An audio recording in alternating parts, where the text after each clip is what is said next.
Ինչ կասեք Փաշինյանին, եթե հանդիպեք կամ ձեր դիմաց դուրս գանա։ Կասեի գիտեք ինչ, վերև նայի, ժամանակ կգա, որ ամեն մեկս պետք է կանգնենք արդար դատավորի առաջ, պատասխան տալու մեր ապրած,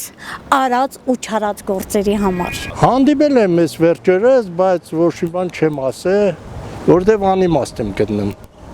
Անիմաստ։ Մարդը կարող է հունից գա, այդ պահին թևերը օլորեն տանեն։ Ես չեմ ուզում դրանց հետ, բայց ես կասեմ ամեն ինչ Ալեն Սիմոնյանին էլ եմ ասել, այն ինչ անունը լիքն է ինստեղ։ Սաղին էլ ասել եմ սխալ է ձեր կուրսը, ձեր բռնած գործը, ձեր քաղաքականությունը ավելի լավ է գնացեք 8 տարի թալանիք բավարարվեք։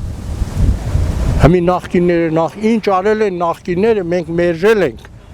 Հիմա նորից նախկինները մտցնում եք մեր աչքը որ ինչ։ 18 թվին ես էլ հույս ունեի որ փոփոխություն անելով ինչ որ հարց կլուծվի, բայց որ տեսա Նիկոլն ու հայտարարում է,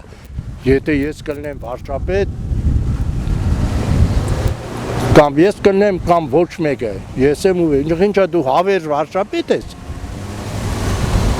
Ով է քեզի տվե կամ վարչապետը ինչ իրավունք ունի երգիրը տնի դիլիմ ծախի։ Հիմի հանձնում է ծախում է, ես չգիտեմ։ Ալիևի Էրդողանի ահի տակ մարդը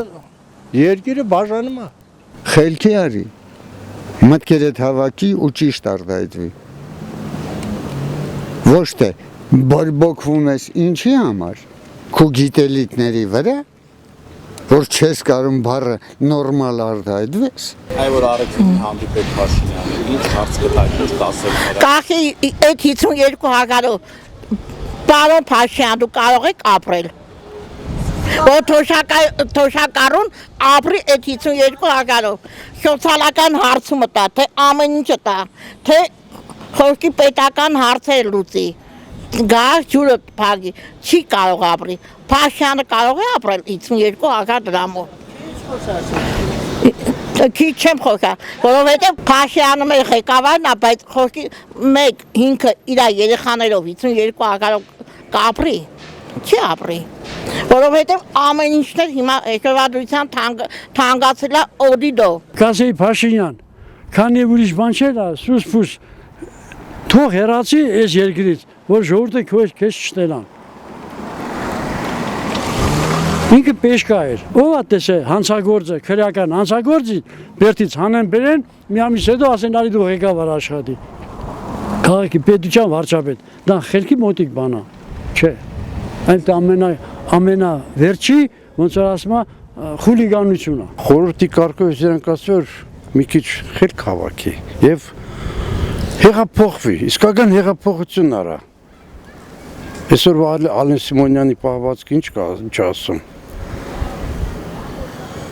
Արտուր Հովհաննիսյանի պահվածքն ինչ ասում։ Գրագետ խելացի մարդկանց ասում ականջներդ կկտրեմ։ Էդգար Ղազարյանի նման ինքը կարող է այդքան գրագետ խելացի մարդ է։